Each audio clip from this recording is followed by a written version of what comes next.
रासायनिक अभिक्रिया। रासायनिक अभिक्रिया वह प्रोसेस है जिसमें एक या एक से अधिक पदार्थ रिएक्शन करके एक या एक से अधिक न्यू प्रॉपर्टीज़ वाले नए पदार्थ बनाते हैं। रासायनिक अभिक्रियाओं के प्रकार। पहला प्रकार है हमारा संयोजन, सेकंड है वियोजन, थर्ड विस्थापन, द्विविस्थापन व अपचयन व उपचयन।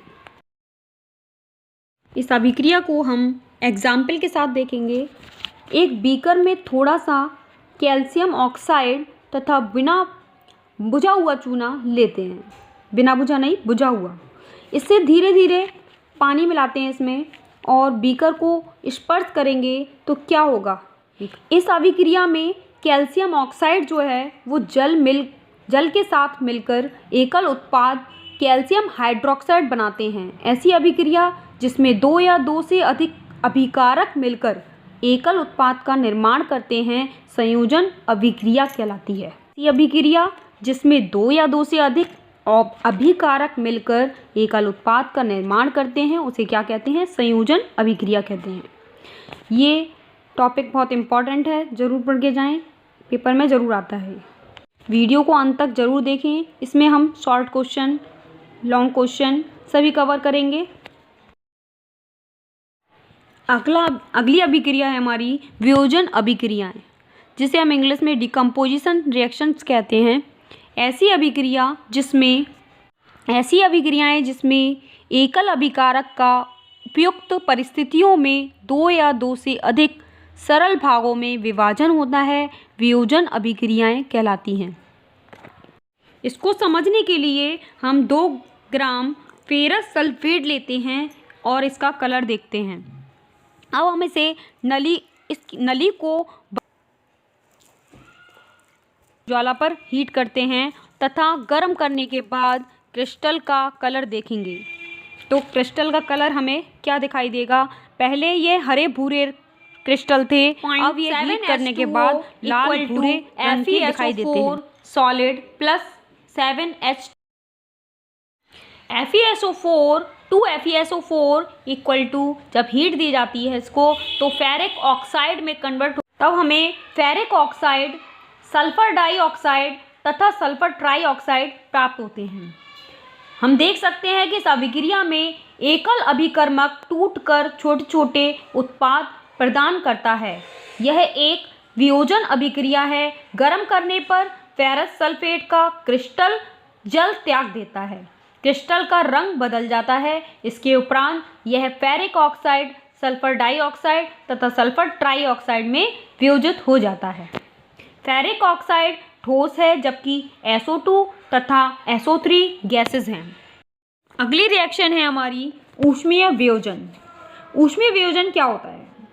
ऊष्मीय वियोजन कंपाउंड को ऊष्मा के दिए जाने पर उसका मॉलिक्यूल दो या दो से अधिक छोटे मॉलिक्यूल में वियोजित हो जाता है, परंतु ठंडा करने पर ये छोटे अणु फिर से मिलकर मूल मॉलिक्यूल बनाते हैं। ये हमारा ऊष्मीय वियोजन कहलाता है। अगला है विस्थापन अभिक्रियाएं। विस्थापन अभिक्रियाएं जिनमें एक तत्व अभिक्रिया में भाग ले रहे किसी अन्य यौगिक में उपस्थित तत्व को उसके स्थान से विस्थापित करके स्वयं उसका स्थान ले लेता है, अर्थात उसे अपना यौगिक बना लेता है, विस्थापन अभिक्रियाएं कहलाती हैं। Fe solid plus CuSO4 equal to FeSO4 aqueous plus Cu। इस अभिक्रिया में लोहे ने दूसरे तत्व कॉपर को कॉपर सल्फेट के विलयन से विस्थापित कर दिया या हटा दिया। इस अभिक्रिया को विस्थापन अभिक्रिया कहते हैं। Zn solid plus CuSO4 aqueous equal to ZnSO4 aqueous plus Cu। Pv solid plus CuCl2 aqueous equal to PbCl2 aqueous plus Cu solid. Zinc तथा लेड कॉपर की अपेक्षा अधिक क्रियाशील होते हैं। वे कॉपर को उसके यौगिक से विस्थापित कर देते हैं।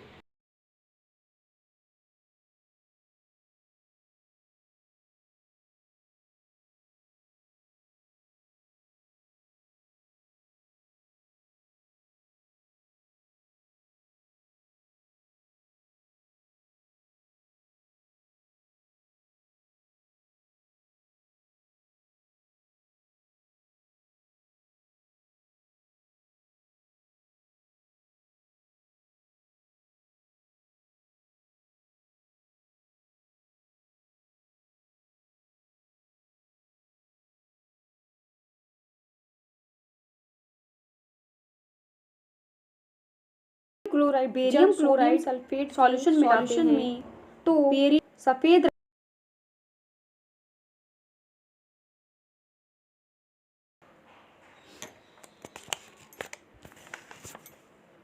जो कौन सा है हमारा BaCl2 Na2SO4 व BaCl2 जो है एक्वस सॉल्यूशन में, इन दोनों में हमें क्या क्या प्राप्त होता है, Na पॉजिटिव SO4 2 नेगेटिव तथा BaCl2 में हमें Ba2 पॉजिटिव और Cl नेगेटिव आयन देते हैं, और आयनों में के विनिमय या आदान प्रदान द्वारा Ba2 पॉजिटिव SO4 2 नेगेटिव की रिएक्शन से BaSO4 सॉलिड कंपाउंड बनता है जो प्रेसिपिटेट कहलाता है, तथा Na पॉजिटिव व Cl नेगेटिव क्रिया कर NaCl एक्वस सॉल्यूशन में रहता है। बिकॉज इसलिए क्योंकि इसे क्या कहते हैं, डबल डिस्प्लेसमेंट रिएक्शन कहते हैं या द्विविस्थापन अभिक्रिया कहते हैं। अगली रिएक्शन है हमारी उपचयन व अपचयन। चाइना डिश में 1 ग्राम कॉपर चूर्ण लेकर इसे गर्म करते हैं तो हम क्या देखते हैं, कॉपर चूर्ण की सतह पर कॉपर ऑक्साइड की काली परत चढ़ जाती है। यह काला पदार्थ क्यों बना है? यह कॉपर ऑक्साइड जो है कॉपर में ऑक्सीजन के संयोग से बना है। कॉपर में ऑक्सीजन के संयोग से ये क्या बन जाता है, कॉपर ऑक्साइड। यदि इस गर्म पदार्थ के ऊपर हाइड्रोजन गैस प्रवाहित की जाए तो सतह की ऑक्सीजन के संयोग से ये क्या बन जाता है, कॉपर ऑक्साइड। यदि इस गर्म पदार्थ के ऊपर हाइड्रोजन गैस प्रवाहित की जाए तो सतह की काली परत भूरे रंग का हो जाता है। मतलब जो सतह की परत होती है, काली परत जो होती है वो कैसी हो जाती है, भूरे रंग की हो जाती है, क्योंकि इस स्थिति में विपरीत अभिक्रिया होती है तथा कॉपर प्राप्त होता है। जैसे कि आप देख सकते हैं, ये हमारा CuO जो है कॉपर ऑक्साइड है, उसके ऊपर जब हमने हाइड्रोजन गैस प्रवाहित की तो क्या हुआ, काली परत, सतह की काली परत जो होती है वो भूरे रंग की हो जाती है, क्योंकि इस स्थिति में विपरीत अभिक्रिया संपन्न होती है तथा कॉपर हमें प्राप्त हो जाता है, दोबारा हमें प्राप्त हो जाता है। ये विपरीत क्रिया हो रही है। जैसे कि हमारा Cu पर जब ऑक्सीजन डाली तो CuO हो गया था, और CuO पर जब हम हाइड्रोजन की क्रिया कराएंगे तो हमारा क्या हो जाएगा, Cu हमें दोबारा प्राप्त हो जाएगा। अभिक्रिया के समय में जब किसी पदार्थ में ऑक्सीजन की वृद्धि होती है तो कहते हैं कि उसका उपचयन हुआ है, तथा इस अभिक्रिया में किसी पदार्थ में ऑक्सीजन का ह्रास होता है तो हम कहते हैं अपचयन हुआ है। मतलब ऑक्सीजन का ह्रास जो होता है, ऑक्सीजन की कमी जो होती है वो हमारी क्या कहलाती है, अपचयन कहलाती है, और जो हमारा ऑक्सीजन की वृद्धि होगी वो हमारा उपचयन कहलाएगी।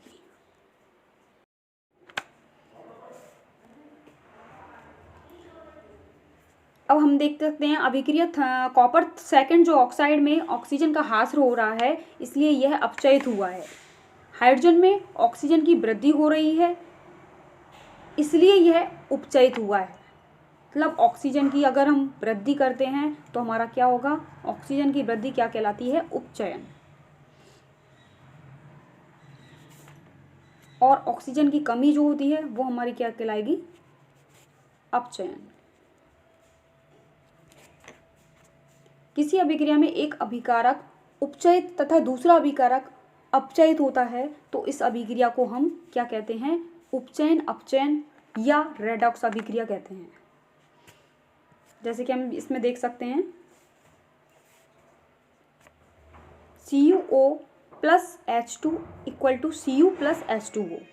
तो इसमें हमारा H2 से H2O हो गया तो हमारा उपचयन हुआ है, और CuO से Cu हो गया तो हमारा इसमें क्या हुआ है? अपचयन हुआ है। रेडॉक्स अभिक्रिया के example 2H2O plus Cl2। Carbon अपचयित होकर CO, कार्बन जो है वो अपचयित होकर CO तथा ZnO अपचयित होकर Zn बनता है। ZnO जो है वो अपचयित होकर क्या बनाया है? Zn बनाया है, और CO बनाता है जो कार्बन होता है। अभिक्रिया में HCl Cl2 में उपचयित तथा MnO2 MnCl2 में अपचयित हुआ है।